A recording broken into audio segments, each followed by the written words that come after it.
pour ces moments de louange, ces moments d'adoration. Ces moments où nous voulons nous souvenir de ce que Jésus a accompli pour nous à la croix. Passer au moment de la Sainte Seine, j'aimerais lire un texte avec vous dans l'évangile de Luc au chapitre 22. Il est dit ainsi au verset 14, « L'heure fut venue, il se mit à table et les apôtres avec lui. Et il dit, « J'ai désiré vivement manger cette Pâque avec vous avant de souffrir. » Vous allez m'arrêter quelques instants sur ce verset. C'est Jésus qui dit, « J'ai désiré vivement manger cette Pâque avec vous. » Pour moi, c'est ce que Jésus voudrait nous dire ici, c'est « Je vous aime tellement. » C'est à ses disciples qu'il parle. Et je voudrais vivre ce moment particulier avec vous. Je voudrais vraiment que vous, comme on l'a entendu dans ce dernier chant, que nous considérions, enfin il le dit à ses disciples. Mais n'oublions pas que Jésus donna un ordre à ses disciples. Faites de toutes les nations des disciples. Parce que l'amour de Jésus a été tellement fort pour ses disciples. La Bible dit qu'il les a aimés jusqu'au bout. De la même manière, l'amour de Jésus est tellement fort pour chacun d'entre nous. Jésus dira ensuite, il prit du pain, et après avoir rendu grâce, il le rompit, et il leur donna en disant, « Ceci est mon corps, qui est donné pour vous. Faites ceci en mémoire de moi. » De même, il prit la coupe, après le repas, et la leur donna en disant, « Cette coupe, notez bien ce que Jésus dit, est la nouvelle alliance en mon sang. Je fais un pacte nouveau avec vous. Faites ceci, cette coupe est la nouvelle alliance en mon sang qui est répandue pour vous.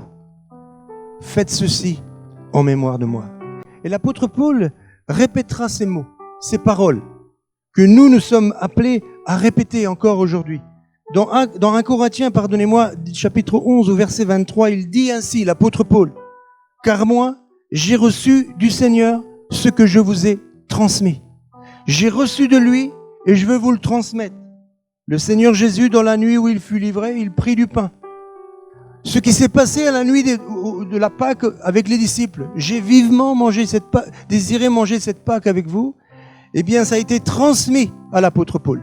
Et l'apôtre Paul, il dit, j'ai reçu du Seigneur ce que je vous ai transmis. Le Seigneur Jésus, dans la nuit où il fut livré, il prit du pain, et après avoir rendu grâce, il le rompit et dit, ceci est mon corps qui est pour vous. Faites ceci en mémoire de moi. De même, après avoir soupé, il prit la coupe et dit, cette coupe est la nouvelle alliance. L'apôtre Paul ne fait rien de plus que ce que Jésus a fait. Il ne rajoute rien à ce que Jésus a fait. Il répète exactement les mêmes paroles. Cette coupe est la nouvelle alliance en mon sang. Faites ceci en mémoire de moi. Car toutes les fois que vous mangerez de ce pain et que vous buvez cette coupe, vous annoncerez la mort du Seigneur. Oui, comme on a pu entendre dans ce dernier chant, oui, Jésus, il a réellement donné sa vie à ma place, pour moi. Cette coupe, chaque fois que vous faites cela, pardonnez-moi, chaque fois que vous mangez ce pain et que vous buvez cette coupe, vous annoncez la mort du Seigneur jusqu'à ce qu'il vienne. Mon frère, ma sœur, c'est une certitude. Le désir du Seigneur, c'est que nous puissions ensemble prendre le pain et prendre le vin, pas par habitude, pas parce qu'on le fait une fois par mois, pas parce que les autres le font, mais parce que Jésus dit, faites ceci en mémoire de moi. N'oubliez jamais combien mon amour est grand pour vous. On l'a chanté ensemble. On l'a entendu. On ne méritait rien. Mais l'amour qu'il avait pour nous l'a poussé à mourir à notre place. Ne l'oublie jamais. Ne l'oublions jamais. Christ est mort chaque fois qu'on prend le pain et le vin. Chaque fois. N'oublions jamais. Faites ceci en mémoire de moi. Je voudrais appeler les frères qui sont préposés pour prier pour le pain et pour le vin, Manu et Joseph, si vous voulez venir devant. Et ensuite, j'appellerai les frères qui distribueront le pain et le vin. Amen. Joseph, Manu, si vous voulez venir devant.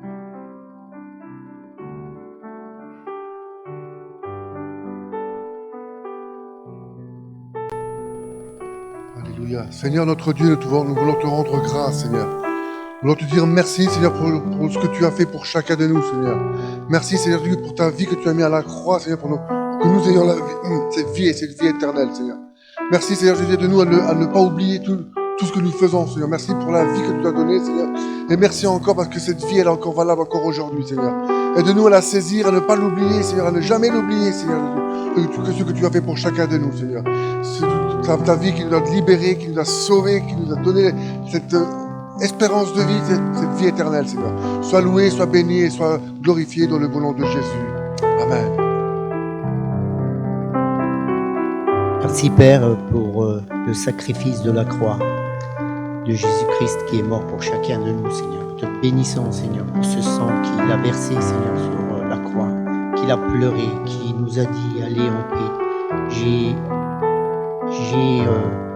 Je suis mort pour vous et j'ai donné ce corps pour vous. Et merci, Seigneur, de nous rappeler, Seigneur, encore avec ce pain, ce vin, Seigneur, le sacrifice, Seigneur. Merci, Seigneur, de nous pardonner de nos péchés. Merci de nous donner la force d'aller toujours de l'avant avec toi, Seigneur. Nous te bénissons, nous te rendons grâce, Père Céleste. Que chacun, Seigneur, de nous puisse mettre sa vie en règle à chaque moment, Seigneur. Seigneur, que nous prenions pas ce pain en vain, Seigneur, ce sang en vain, Seigneur, mais que vraiment, Seigneur, tu puisses vraiment conduire, Seigneur, tout à merveille, Seigneur, pour chacun de nous, Seigneur. Qu'à chaque moment, Seigneur, que nous baissons les bras, Seigneur, c'est toi qui nous les relèves et tu nous fais du bien, Seigneur. À toi la gloire, à toi l'honneur, Père, pour ce moment, au nom de Jésus. Amen.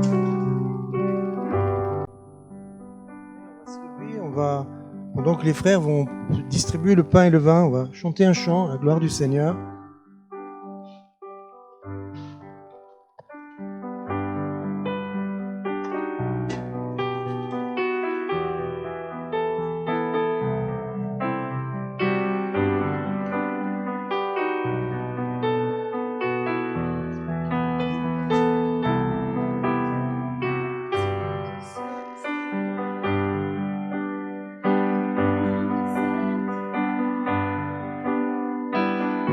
Dieu sauveur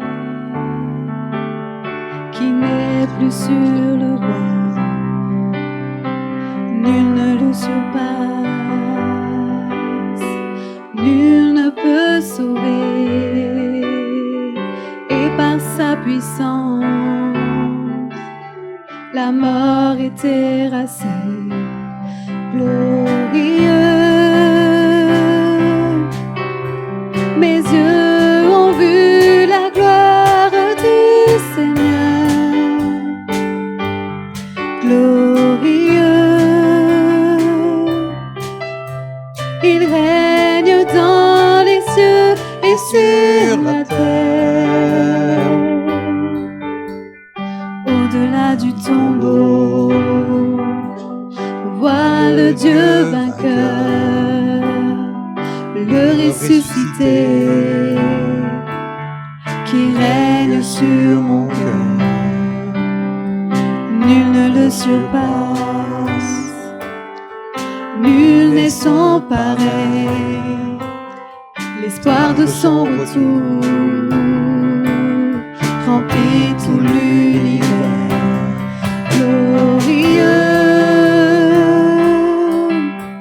Mes yeux ont vu la gloire du Seigneur, glorieux. Il règne dans les cieux et sur la terre, glorieux, glorieux. Dieu, tu es glorieux, oh, oh, oh. Tu es glorieux, oh, oh, oh. Tu es glorieux, glorieux. Mes yeux ont vu la gloire du Seigneur, oh, glorieux. Il règne dans les cieux et sur la terre,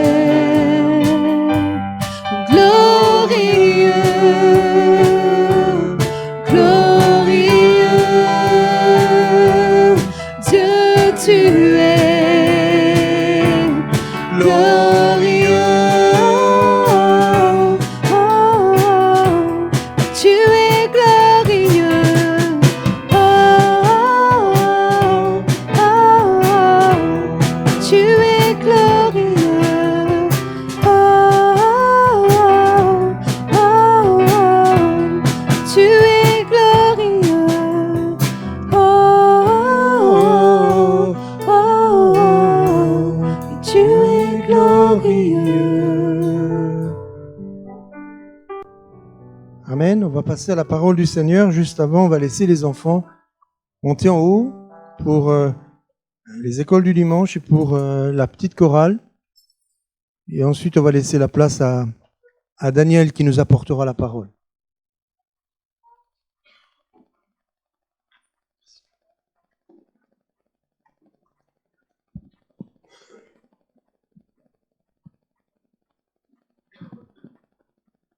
Alléluia.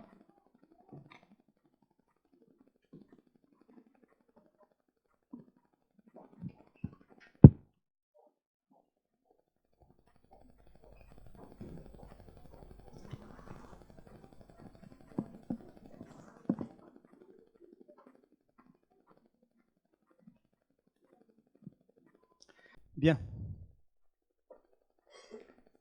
Est-ce que vous allez bien? Je pense que Dieu fait bien les choses. Vous y croyez? Merci François pour le verset, le passage que tu as lu ce matin. Il nous parle de l'adoration, la louange. Merci Charlène d'avoir passé du temps à ne pas chanter, mais avoir dédié du temps à exprimer ce que notre cœur désirait. Ça vous dérange si je joue mon bouton? Non, vous n'êtes pas trop protocolaire. Juste un. Parce que là, c'est un peu trop serré. Pas plus, non, vous inquiétez pas. Ce matin, j'ai à cœur de vous parler de l'adoration. Quand Salvatore m'a demandé de prêcher ça fait quelque temps de ça déjà. D'habitude, je mets toujours du temps à avoir un sujet qui vient à mon cœur, mais là, je l'ai directement eu, c'est l'adoration. Je dis, ok, je vais parler de l'adoration, Seigneur, mais tout le monde sait ce que c'est l'adoration. Tout le monde sait ce que c'est adorer Dieu.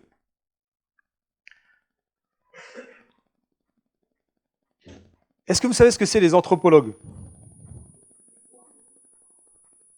Les anthropologues, c'est ceux qui sont chargés d'étudier les peuples et d'étudier les nations, le groupe humain. C'est ça les anthropologues. Et vous savez ce qu'ils ont découvert, les anthropologues?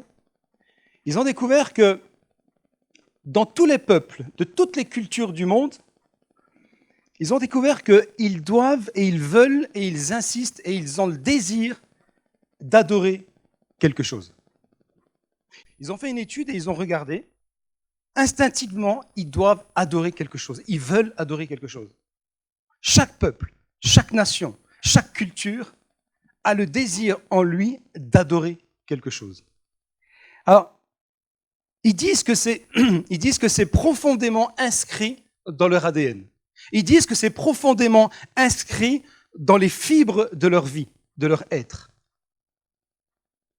Donc je pense que tous les êtres humains, puisque c'est ce qu'eux ils disent, tous les êtres humains ont quelque chose dans leur cœur qui fait qu'ils doivent adorer quelque chose. Et quand j'ai lu ça, je dis tiens, ça me fait penser à un verset biblique qu'on va lire ensemble, le premier verset si tu veux bien, qui nous dit, dans Ecclésiaste chapitre 3 verset 11, « Il fait toutes choses bonnes en son temps, même, c'est Dieu, même il a mis dans leur cœur la pensée de l'éternité, bien que l'homme ne puisse pas saisir l'œuvre que Dieu fait du commencement jusqu'à la fin. Il a mis la pensée de l'éternité dans chaque cœur de l'être humain. » Et les archéologues, je veux dire, les anthropologues ont dit la vérité. Ils ont bien touché le système, le sujet. Chaque cœur, chaque personne, chaque être humain a envie et a le désir d'adorer quelque chose, même s'ils ne comprennent pas. Pour moi, adorer, c'est tout aussi naturel que manger. Pour le chrétien, adorer devrait être tout aussi naturel que manger et boire. Ça fait partie intégrante de la vie chrétienne. On va lire un autre verset, si tu veux bien, dans Hébreux 12, au verset 28 et verset 29. C'est pourquoi, recevant un royaume inébranlable, montrant notre reconnaissance en rendant à Dieu un culte qui lui soit agréable, avec piété et avec crainte.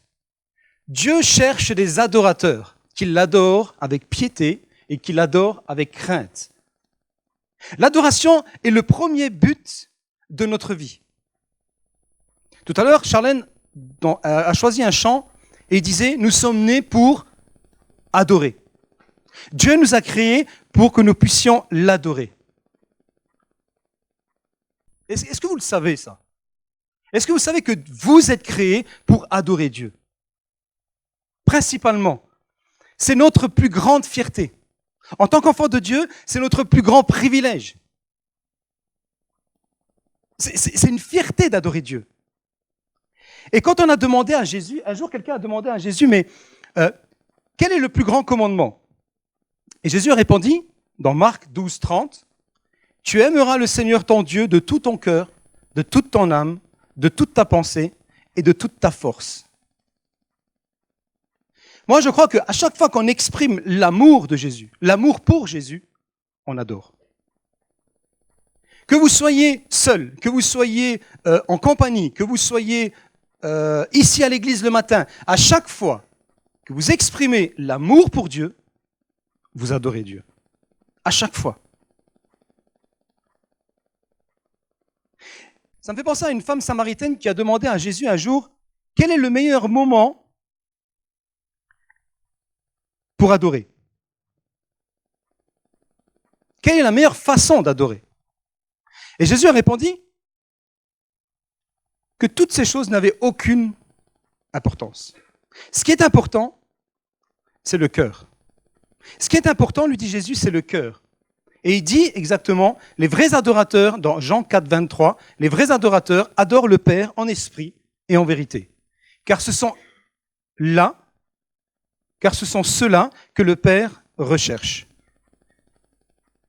Pour moi, ces deux déclarations, dans Marc 12 et dans Jean 4, expliquent exactement ce que Dieu cherche des adorateurs.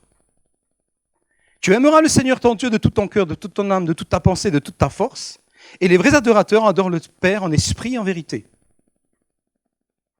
Mais alors, c'est quoi l'adoration qui plaît à Dieu? C'est quoi exactement? Sur quoi est basée l'adoration qui plaît à Dieu? Moi, je crois que l'adoration qui plaît à Dieu est basée sur la parole de Dieu. Tu adoreras en vérité. Nous adorons Dieu comme il est exactement. Comme il est pleinement révélé dans la parole de Dieu. Il nous est écrit là-dedans comment Dieu est. Mais si je ne lis pas ce livre-là, si je ne connais pas Dieu, si je ne connais pas la vérité de ce que Dieu est, comment je peux adorer ce Dieu-là? Comment je peux l'adorer? Si je ne lis pas ce livre et je ne connais pas Dieu, je vais m'imaginer comment est Dieu et de ce que Dieu veut. Je vais me l'imaginer. Et je vais penser à quelque chose. Et je vais croire que Dieu, en fait, c'est comme un pote. Et je vais oublier que Dieu nous demande de l'adorer en esprit et en vérité. Et je vais oublier que Dieu nous demande de l'adorer avec piété et respect. Mais si je ne connais pas Dieu dans cette parole, de sa sainteté, de sa puissance, de qui il est, de là où il se trouve, alors je vais avoir une mauvaise incompréhension, je vais avoir une mauvaise compréhension de ce qu'il est exactement. Mais je vais adorer Dieu comme mon pote. Et je voudrais qu'il me réponde comme mon pote. Mais Dieu, je vous rappelle qu'il n'est pas notre pote. Il est Dieu. Et lui, il nous demande d'avoir un respect et une adoration et une piété quand on arrive vers lui de ce qu'il est exactement. Dieu n'est pas notre ami, dans le sens pote. Même si je crois que Jésus est notre ami. D'ami dans le sens où nous devons nous confier en lui, dans le sens où nous devons nous poser sur lui. Mais pas dans le sens où je check avec mon pote, comment tu vas ce matin. Et souvent, les chrétiens adorent Dieu de cette façon-là. Et ils oublient qui il est.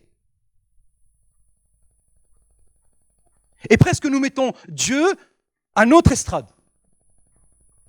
Nous faisons descendre Dieu de notre trône et on check avec lui. Mes amis, il nous faut connaître la parole de Dieu, de ce que Dieu est réellement. Et plus nous connaissons dans ce livre qui il est, et plus nous serons passionnés de lui. Parce que nous apprendrons à le connaître réellement. On sera passionnés de Jésus. Pardonnez-moi, mais je veux dire quelque chose.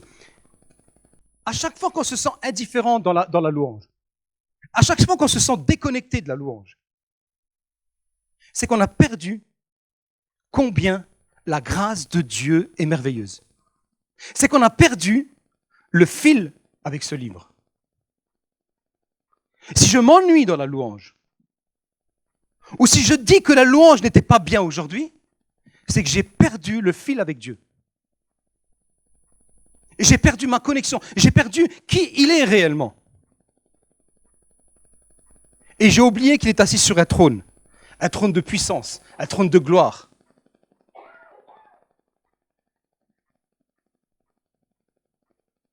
En esprit et en vérité. En vérité. L'adoration qui plaît à Dieu provient aussi de notre cœur. On l'a dit tout à l'heure. Adorer Dieu en esprit. Est-ce que tu peux juste remettre le verset, s'il te plaît? Mais l'heure vient où elle est déjà venue, où les vrais adorateurs adoreront le Père en esprit et en vérité. Avez-vous remarqué comment c'est écrit esprit? C'est un petit E. Surtout, beaucoup de gens croient que quand on dit en esprit, en vérité, en esprit s'adresse au Saint-Esprit.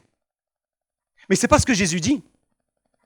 Ils adoreront en esprit et en vérité avec notre esprit. Ça s'adresse à notre esprit, à ce qui est à l'intérieur de nous, qui fait écho à l'Esprit de Dieu, mais qui a été renouvelé à l'intérieur de nous, qui a été ressuscité à l'intérieur de nous. Souvenez-vous que nous étions morts. Nous étions morts et c'est Jésus par sa grâce et par son sacrifice nous a renouvelés et a recréé notre esprit à l'intérieur de nous-mêmes, a refait vivre notre esprit et c'est notre esprit qui communique avec Dieu. On est d'accord ou pas? Les vrais adorateurs adoreront en esprit et en vérité, avec mon esprit. Et là, je ne parle pas de connaissance spirituelle dans le sens où il faut parler en langue. Non, j'adore Dieu dans mon esprit, dans mon intimité à l'intérieur avec lui.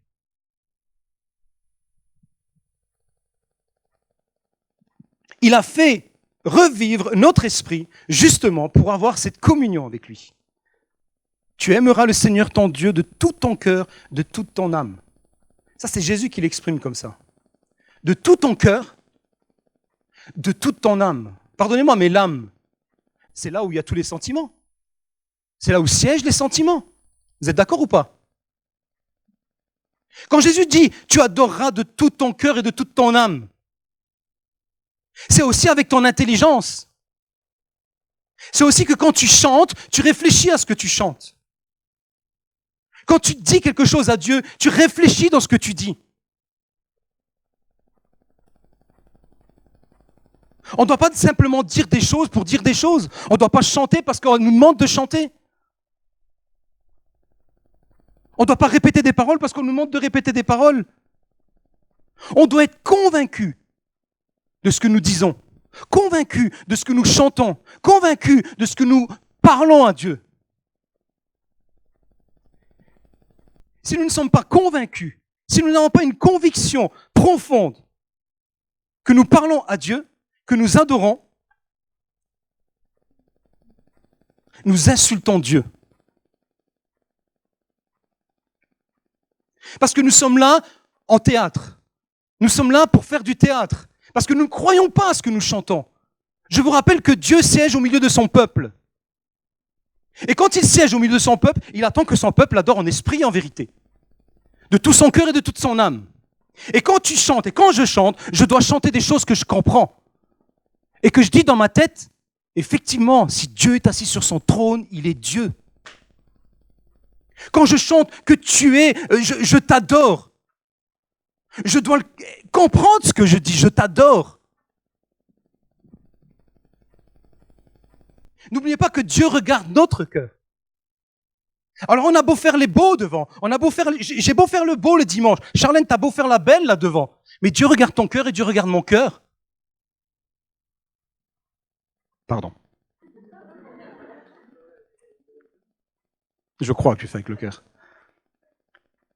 Mais Dieu regarde les cœurs, Dieu regarde la profondeur de ton cœur et il sait que si tu l'insultes ou pas. Il le sait. Il ne veut pas un spectacle. Pardon. Il ne veut pas de spectacle. Il veut des gens honnêtes, des gens sincères. Alors nous pouvons adorer Dieu sincèrement, mais maladroitement ou imparfaitement. Non, ça se dit pas. Ou pas bien. C'est plus simple. On peut adorer Dieu imparfaitement, ça se dit, mais sincèrement. C'est vrai, on peut le faire sincèrement. Alors je crois que la sincérité est une nécessité pour adorer Dieu. Mais on peut être sincère dans l'erreur. On peut être sincère dans l'erreur. Moi je crois que l'adoration qui plaît à Dieu, elle est à la fois profondément scripturaire et émotionnellement. Elle est là dans notre cœur, dans la connaissance de ce que Dieu est et dans la profondité de mon cœur avec lui et la relation que j'ai avec lui. Je vais faire juste une parenthèse avec émotionnellement. Je crois que l'adoration va au-delà de la musique. Je crois que l'adoration va au-delà de ce que la musique peut nous proposer. Quand Adam a adoré, dans Genèse, quand Adam a adoré Dieu, dites-moi une chose, est-ce qu'il y avait de la musique? Est-ce que Adam a sorti sa gratte et il a commencé à gratter en disant « Je te loue Seigneur et t'adore » Il n'y avait pas de musique. Il adorait Dieu pourtant.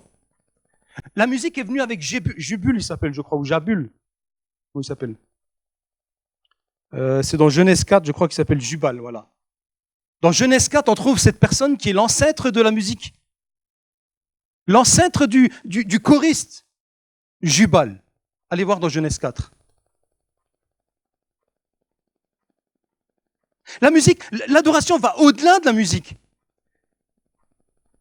Parce que ça voudrait dire que si l'adoration passe par la musique, la moitié, le trois quarts, je dirais que d'entre nous, pourraient sortir dehors. Parce qu'on ne connaît pas la musique, on ne sait pas chanter, on ne connaît pas les notes. Mais si l'adoration passe par la musique absolument, alors j'ai rien compris. Alors je peux sortir, c'est pas pour moi. Mais Dieu nous montre dans sa parole que l'adoration passe outre de la musique. Bien sûr que la musique appuie. Mais si je dois me baser que sur la musique, alors j'ai rien compris à la louange. J'ai pas compris l'adoration. Elle ne passe pas par une quelconque musique, par une quelconque note, mais par son esprit. Par son esprit. Malheureusement, il y a beaucoup de personnes qui confondent ému par la musique et ému par le Saint-Esprit.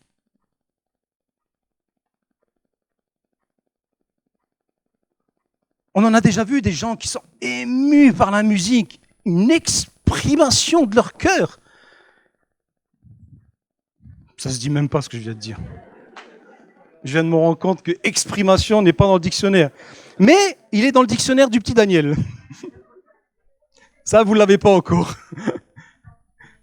On est en train de l'écrire.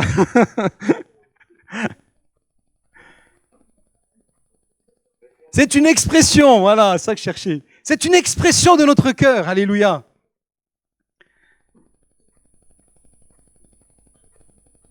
Être touché par le Saint-Esprit n'a rien à voir avec la musique.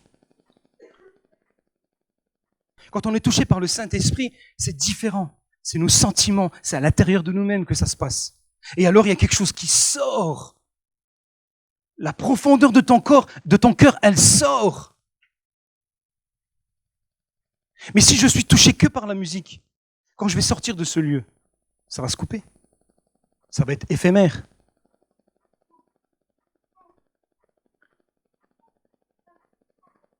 Certains chants, je pense que certains chants sentimentaux, certains chants qui sont très mélodieux, très beaux à entendre, je pense qu'ils tuent l'adoration. Je le crois sincèrement. Je pense que certains chants tuent l'adoration. Parce que ils nous emportent, certains chants nous emportent dans ce que nous sommes, nous, de ce que nous exprimons. mais n'apporte plus ce que nous devons exprimer vers Dieu. Il focalise sur le chant, sur la musique, que sur Dieu. Je ne suis pas en train de dire que la musique n'est pas bonne dans l'adoration. J'aime la musique et j'aime être accompagné de la musique. Mais je suis en train de te dire que ne t'appuie pas sur la musique quand tu adores. On devrait être capable là de se lever et d'adorer Dieu sans musique. Parce que ça se passe dans notre cœur, l'adoration se passe dans le cœur, ça se passe dans la connaissance avec ton Dieu, ça se passe dans la relation intime avec ton Seigneur. C'est ça l'adoration. Mais si tu ne vis pas ça avec ton Dieu, si tu ne vis pas ça tous les jours avec ton Seigneur, tu seras ému par la musique. Tu seras ému par la musique. Quelle est la meilleure forme de louange ? Quelle est la meilleure forme de louange ? On entend beaucoup de discussions sur les chrétiens qui disent « Oui, mais la louange doit être comme ça. Non, la louange doit être comme ça. Mais non, la louange doit être de comme ça. » Mais quelle est la meilleure forme de louange ?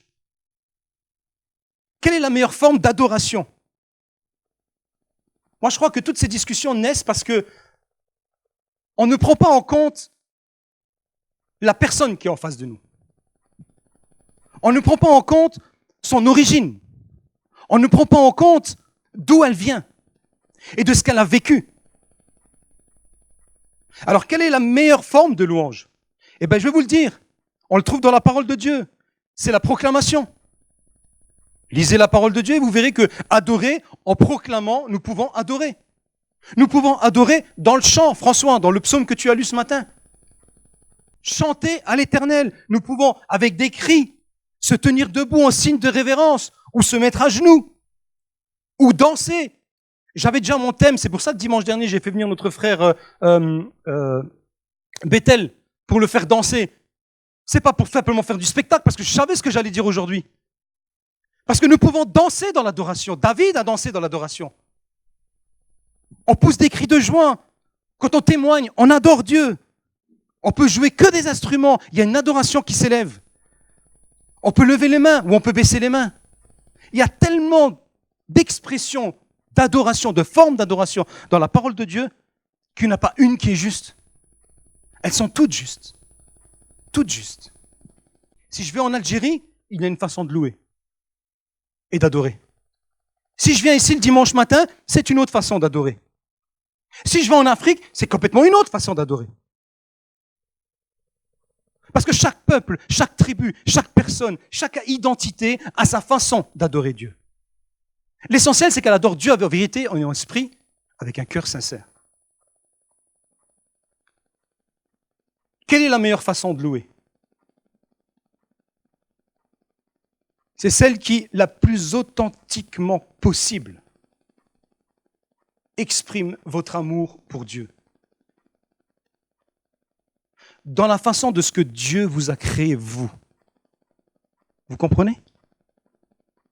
Du moment que vous êtes authentique, du moment que vous êtes sincère avec Dieu, que vous levez la main, que vous criez, que vous chantez, que vous êtes assis, louez Dieu de tout votre cœur.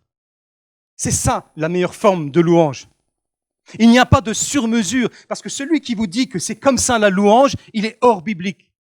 Il est hors Bible. Et il ne connaît pas le cœur de Dieu. C'est votre cœur avec Dieu. C'est le cœur à cœur avec Dieu. Et c'est la manière dans laquelle vous êtes intimement liés avec Dieu.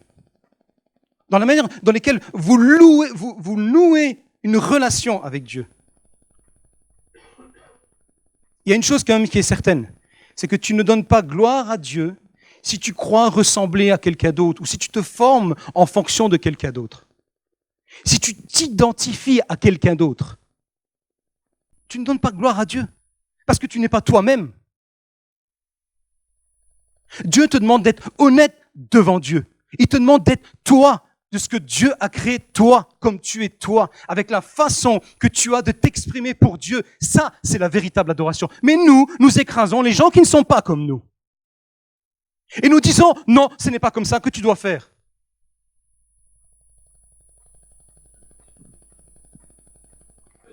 Nous sommes tous différents. Nous avons tous une ADN différent.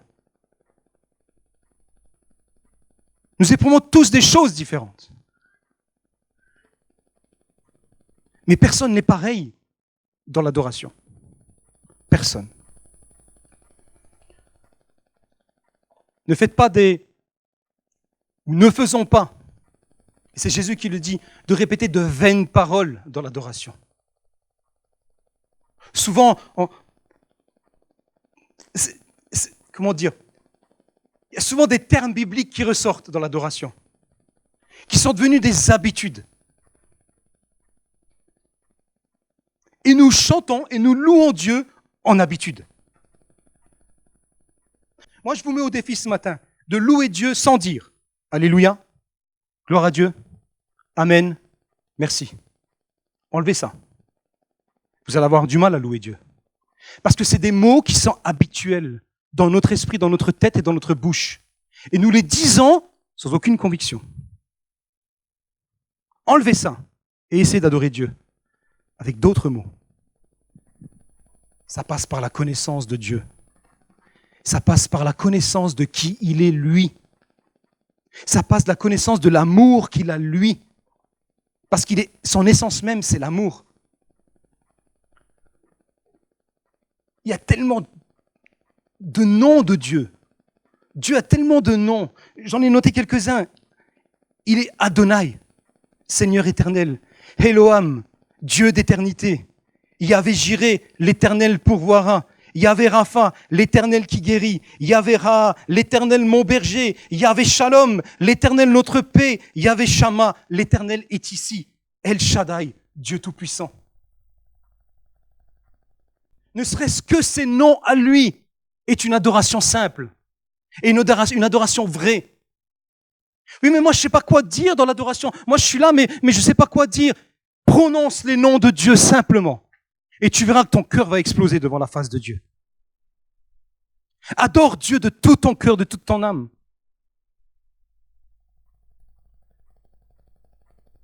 Mes amis, l'adoration qui plaît à Dieu, elle est continuelle. C'est-à-dire qu'elle n'est pas le dimanche matin de 10h05 à 10h35. Ça, c'est notre adoration de 10h à 11h moins le quart peut-être. Mais non, Dieu veut que nous adorons Dieu en esprit, en vérité, en tout temps. Pas le dimanche matin. Dans cette parole, si vous lisez ce livre, vous verrez que des gens ont adoré dans des champs de bataille. Vous verrez que dans ce livre, il y a des gens qui ont adoré sur leur lit. Des gens ont adoré en faisant la vaisselle. Des gens ont adoré en faisant leur jardin. Parce qu'ils avaient un cœur d'adorateur. Et ils ne louaient pas Dieu ou ils n'adoraient pas Dieu le dimanche matin. Et le reste de la semaine, on verra dimanche prochain. Je louerai l'Éternel en tout temps, disait David. Ma bouche publiera ses louanges. Ma bouche publiera ses louanges. Mon cœur publiera ses louanges. L'adoration n'est pas une partie de notre vie, mais elle fait partie intégrante de notre vie. Elle est notre vie. Nous avons chanté, nous sommes nés pour adorer Dieu. Dieu nous a créés pour adorer son nom. Moi, je suis radical et honnête. Si dans ta semaine, tu ne vis pas des choses avec Dieu, si tu n'adores pas Dieu dans la semaine, c'est que tu as loupé quelque chose, mon frère, ma sœur. C'est que j'ai loupé quelque chose. J'ai loupé et j'ai perdu de vue la mire de la grâce de Dieu qu'il a accomplie pour toi et pour moi. Quand tu te lèves le matin et que tu penses à ça, ton expression, elle sort toute seule. Ton adoration, elle sort toute seule.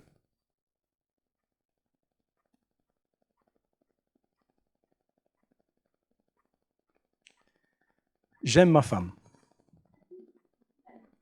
Quand j'étais fiancé avec elle, je lui écrivais, elle est là, je lui écrivais des courriers 3 fois par semaine.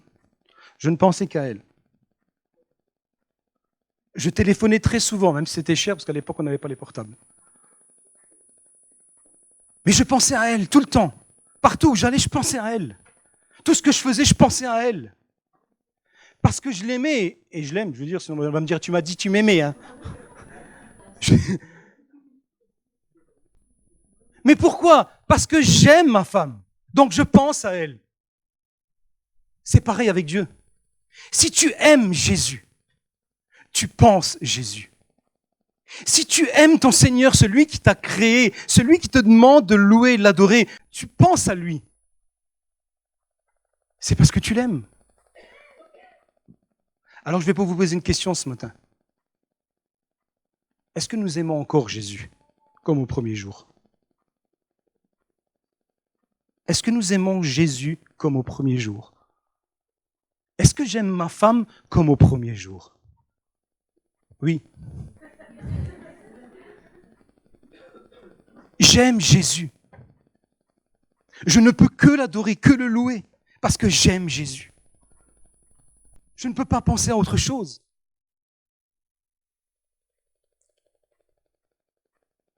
C'est ça le style de vie de l'adoration. C'est aimer celui qui vous a créé. C'est aimer Dieu de tout votre cœur, de toute votre âme. J'entends souvent dire des fois oui, mais Daniel, pour adorer Dieu, il faudrait faire des soirées spéciales. Il faudrait faire des nuits de prière. Je suis d'accord. Hein. Des nuits de prière pour adorer Dieu. Mais oui, il n'y a pas de problème. Bien sûr qu'il faut le faire. Mais si tu crois que adorer Dieu est le fait de sortir une particularité de ton temps pour adorer Dieu, tu t'es trompé. Ce n'est pas l'évangile de Jésus-Christ. C'est une partie intégrante de ta vie. C'est tous les jours, chaque moment, chaque chose que tu vis, tu es une adoration pour Dieu.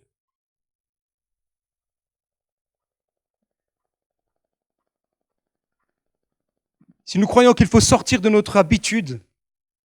habitudes pour adorer Dieu, c'est qu'on n'a pas compris qu'est-ce que c'est l'adoration. On n'a pas compris la relation qu'on doit avoir avec Dieu. On n'a pas compris qui on est en Dieu.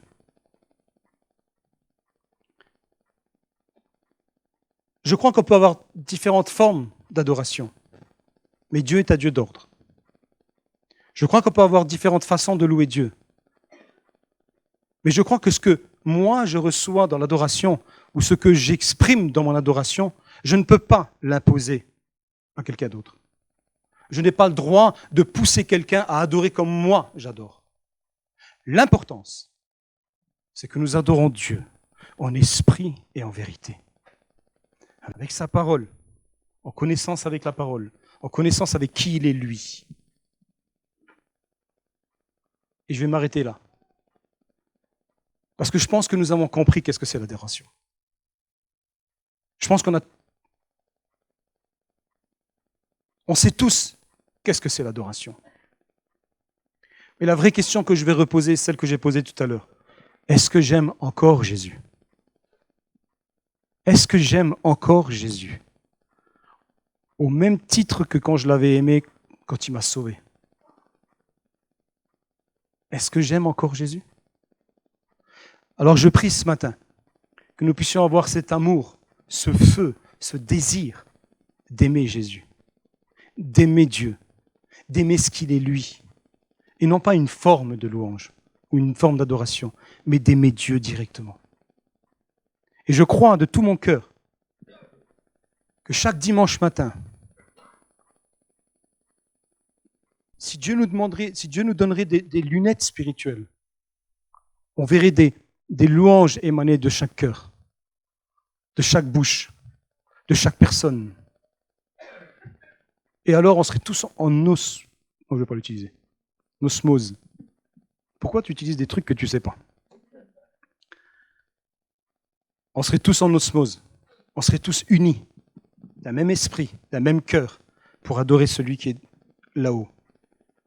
Je terminerai simplement en disant, adorez Dieu, connaissez Dieu et obéissez à ses commandements. Obéissons à ses commandements. Rien que le fait d'obéir à ses commandements, c'est une adoration pour lui. Amen. Je demanderai à la louange de venir devant.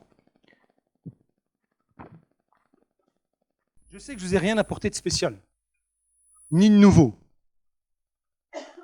Mais j'ai simplement voulu remettre une conscience, boum, un point sur notre conscience.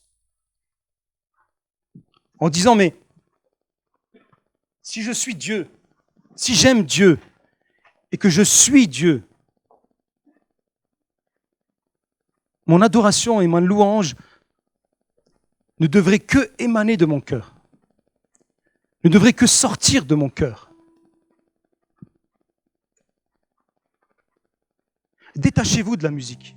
Maintenant, on va être accompagné de la musique. Mais détachez-vous de la musique et concentrez-vous sur Dieu. Concentrez-vous sur celui qui vous a créé, sur celui qui vous a sorti de là où nous étions, de là où vous étiez. Concentrez-vous de ce qu'il a fait à la croix.